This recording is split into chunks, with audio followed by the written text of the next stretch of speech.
What's going on, everybody? This is Alex Montevosian at Proficy Digital here with Adam Dominici, our creative director. This is episode 8. We're going to talk about our creative process and the prophecy difference that is with that creative process.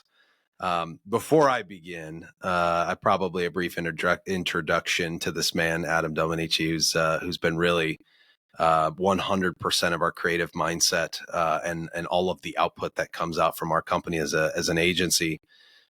He's been with us almost from the beginning, is an extremely talented individual. I'm very lucky to have him on the team. And we're going to kind of walk you guys through what makes our our platform very unique and very different. But before I do that, Adam, maybe a little intro to the audience since it's first time on one of these things, and just kind of explain what the hell it is that makes you tick. What makes me tick? Yeah. I don't know what makes me tick, but I think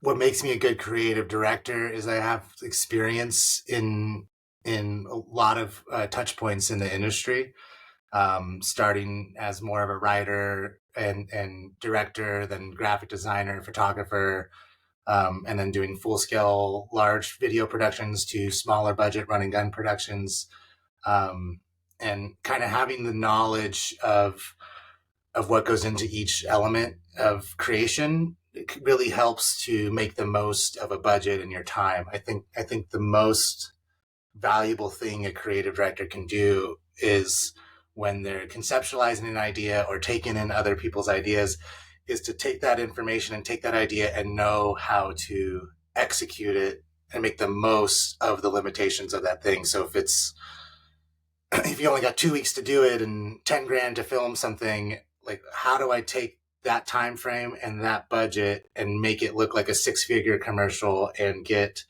a ton of deliverables out of it? Yeah, I think value engineering. I think it's just legitimately value engineering. I know my wife's industry in architecture and design. They call it that all the time. Yeah.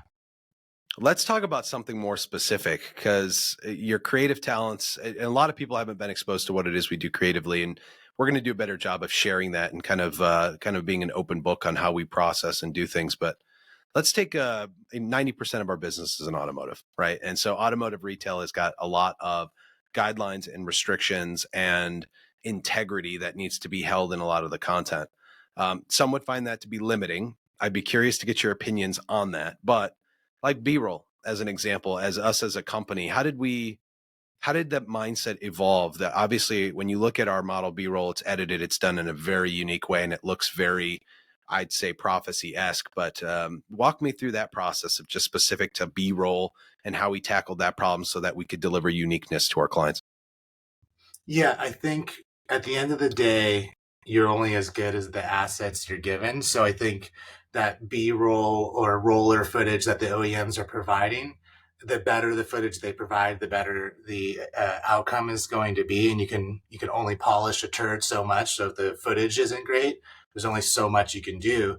But that's okay on those instances where the footage isn't that great. You don't invest that much time in it. Like I'm not going to sit there and spend 5 hours trying to edit an edit of something where the footage isn't that great because the juice isn't worth the squeeze.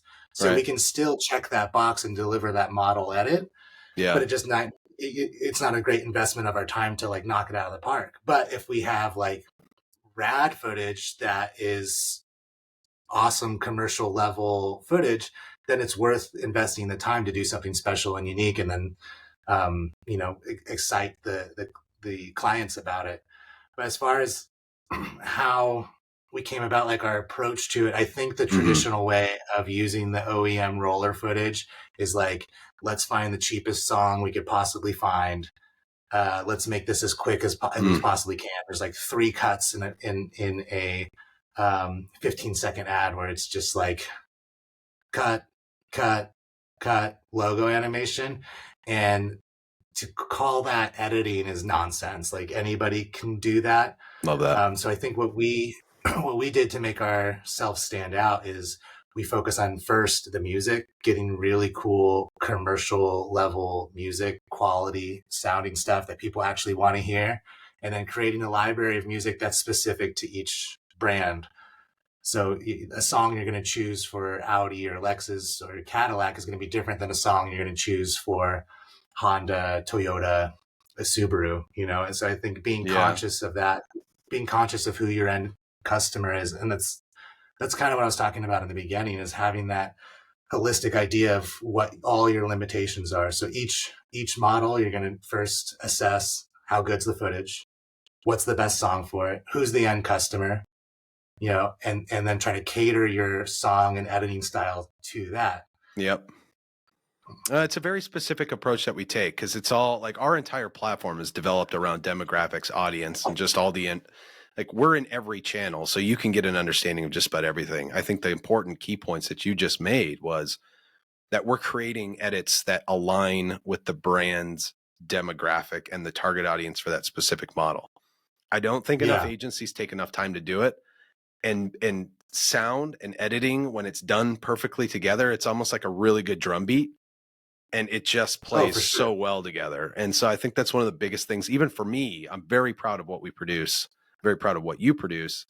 But that one to me is the biggest thing, where we've done editing from a B-roll perspective, because there might be some Yeah. people who are interested in hearing which OEMs bring the fire when it comes to B-roll, and which ones, and maybe we don't need to call them out specifically. So let's just say which ones have the best B-roll from your perspective, from an editing standpoint. Well, I think a large portion of our business is Cadillac stores, and a lot of the footage they provide is very easy to work with.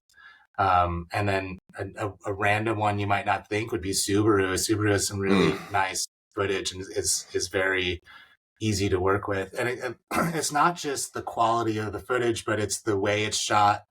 A lot of times with some OEMs, they'll deliver B-roll for you or roller footage, and it's just one shot. The camera doesn't move, the car's in the same position, and it just runs for 2 minutes. It's pretty limiting to what you can do with that. But the OEMs that are taking a more commercial approach, where you're getting a wide, a tight, a medium shot, and doing dynamic camera movements with cars driving in, out of frame, that's what helps you get those cut points. Yeah, it And looks so cool. we're doing 15-second edits. The last 3 seconds is logo and customer information, website, branding. The first 4 seconds of our model edits is the offer. So that offer, there's only so much you can do. It's just about the framing, right? Like make sure the car looks good and the text looks good around it. So you're really talking about between 4 and 12 seconds. So your limitations are, what can you do in 8 seconds that's going to make someone actually watch this thing and not just scroll right past it? Yeah. And Well, that's where putting that offer within the first 4 seconds was a solution to that. Obviously, there's 6 seconds and skippable, and in Facebook media, you've got 3 seconds to capture attention. TikTok's roughly about the same. So to have all that in there is really good. The B-roll, I think we've got pegged down. I'm with you. Cadillac and Subaru's assets are pretty good. I've seen some other ones that are there, but we're very fortunate to have the B-roll that we have to work with on the Cadillac side with certainty. The other thing that I think a lot of people don't understand about this company is that we do all of the video work, and it's included. The studio work, which we'll talk about on another segment, is different, right? Where we're physically coming, filming studio, we've got talent. We offer that and we do that. And that's how we overlap in that Venn diagram, like our fixed ops steps. I'm glad you brought that up, because that's what I want to talk about next, which is like our content model is essentially, and this is what we believe, and this is an important distinction to make. We believe that content is something that is an agency's responsibility. It is our responsibility to create content that people watch, click on, and view, and do whatever else that we need them to do in order to engage with your brand or whatever it is that we're trying to sell for you. We don't charge that burden of production to you. Specific example was Adam's thought processes on one of the skits that we just recently did, which was it was the Mac versus PC. So if anyone's remembering this is like going back to the Justin Long days, where he was a representative of Mac, and you'd see those commercials, and we thought it was a cool idea. But I'm gonna let you explain that. That came up, and I'm just giving everyone context of like why it came up, because we're as an agency, we're in every funnel, and so we need content that goes out from awareness all the way down to urgency where people are looking to make a decision. So it's what made you want to go down that route of Mac versus PC and to create content like this? Because it's very unique in the automotive space that we're able to do this and not pass that on to clients. Yeah, I think there's a bunch of reasons. And a lot of it comes back to that making the most of your limitations concept. So the first limitation is like we represent how many different brands, like every brand in automotive, we have a touch point with. So if we're going to invest our time and money into a production, it's got to deliver for every brand. It can't, otherwise it doesn't make sense economically for us, because we're not charging our clients for that. So coming up with a concept that can be white labeled and can be used for everybody from Cadillac to Honda and in between. That's the first challenge of the idea. And the Mac versus PC is a very kind of like loose inspiration. It's really that juxtaposition of like what you're used to versus who we are. And to flip that into automotive, it's like what you expect, all the negative connotations that are stereotypical in automotive compared to like who these dealers actually are and who they're trying to be and the type of service and environment they're trying to provide. And then so if you actually watch those commercials that we did from that shoot, you wouldn't really catch on the Mac versus PC inspiration. It's more like holistic than actual practically applied. And then the other piece of it is how do we shoot this thing with limited camera setups, limited lighting setups, and only 2 actors, and set it up in a way where I can get anywhere from 5 to 15 commercials, depending on how efficient we are. Now we're provided that luxury because we're the client. I don't have to, a lot of times when you're selling a production like this, you have to define exactly what the deliverables are and then meet that. And you have to balance under promising and over delivering. And it's a pain in the ass when there's so many different moving parts. But because we're our own client, I can write some ideas, leave room for improvisation. And if things are flowing, I'm the one editing it too. So I'm writing it, I'm directing it, and I'm editing it. So I know how to make the most of my time because while I'm directing, I'm editing in my head to make the edit easier. While I'm writing, I'm thinking of what equipment, what actors, what staff we're going to contract out to shoot it so that I can make the most of each person's time, make the most of my own time, make the most of every little piece. So I think we ended up getting like 12 commercials out of that and covering everything from fixed ops to sales to extremely funny and silly, pushing the envelope concepts to more conservative concepts. So we kind of give the option to our client. And then the final piece of consideration is like these are paid ads that are disrupting what the end viewer is intending to watch, whether they're scrolling on their feed trying to find something they're interested in or about to watch a YouTube video and they have to wait the 5 seconds.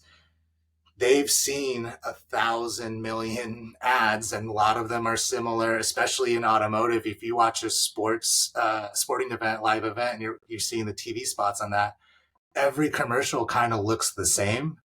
And you don't even really remember what brand is being marketed anymore because it's just like really sexy new car driving at sunset with a good looking person smiling. And then you're like, what brand was that? It's not really an effective use. Right. So taking that into consideration, like how do we really grab their attention and get them to actually watch the whole thing and pay attention to it?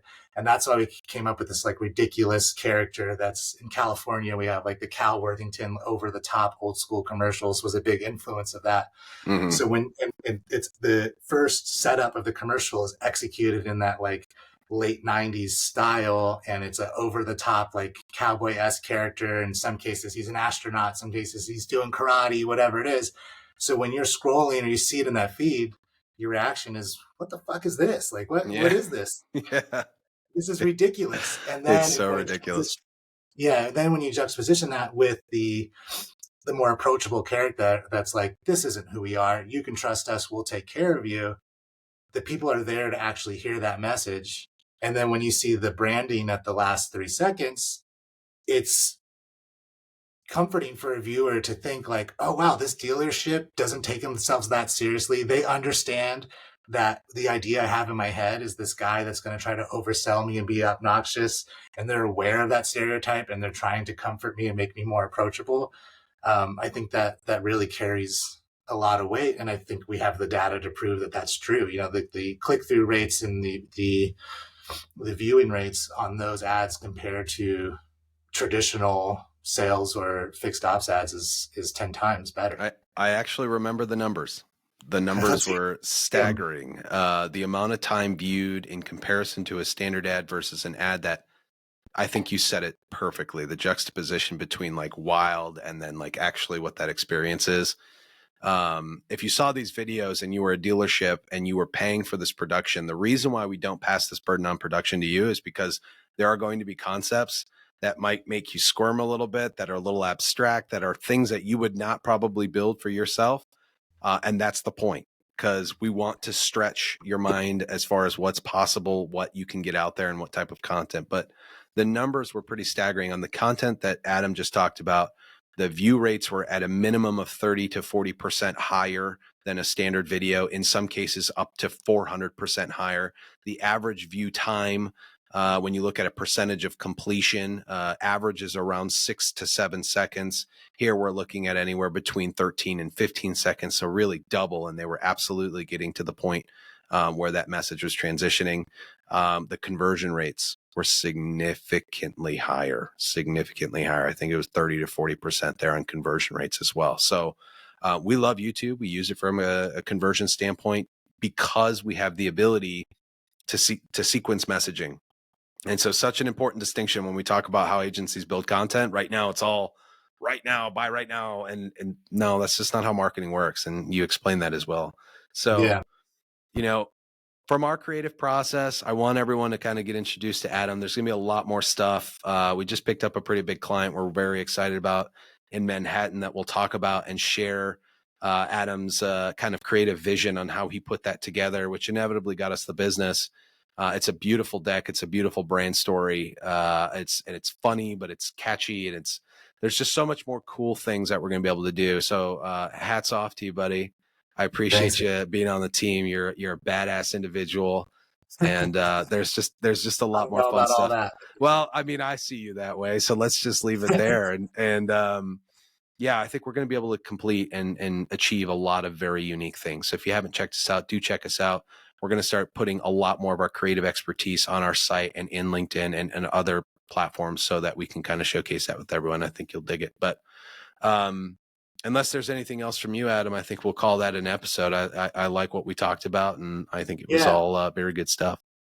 My final thought on that case study we're talking about of that concept is, you kind of touched on it a little bit, but yeah, if we were to go to a dealer or another business and say, we're going to hire a comedic actor and put him in 8 different Halloween costumes and have him play 8 different characters, and he's going to make a bunch of improvised jokes, and we might get 5 commercials, we might get 12 commercials, and it's going to cost you 20 grand.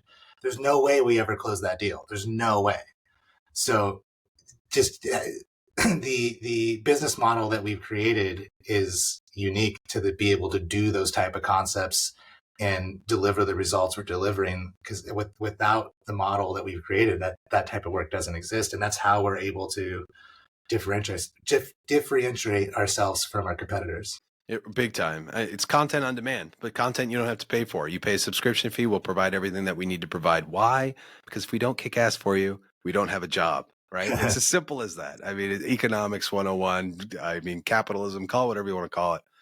But it's made our agency fun. We do a lot of different things. And most people don't know, final point. Most people don't know that the average client for us is getting anywhere between 20 and 30 unique cuts of video per month. All of that, Adam has also devised a way to not only get it in wide, but to get it in vertical and in square. Yeah. Right. So when in terms of video, we like to do some of this stuff because we've got it figured out. We really do. And it does really great work. For sure. Thanks, man. Yeah, I think we've done like over 600 videos in the last 2 years. And I would pure edits. Yeah. But we do thousands a month for sure. Yeah. 600 concepts. Yeah. Yeah. That yeah. 1,200 or over. Yeah, whatever. Sorry. Diamond in the rough, folks. Come out and find us. We're there. This is Alex Matavosi and Adam Dominici, episode 8, Prophecy, Future Focused. You guys enjoy the rest of your weekend. Cheers. Thank you.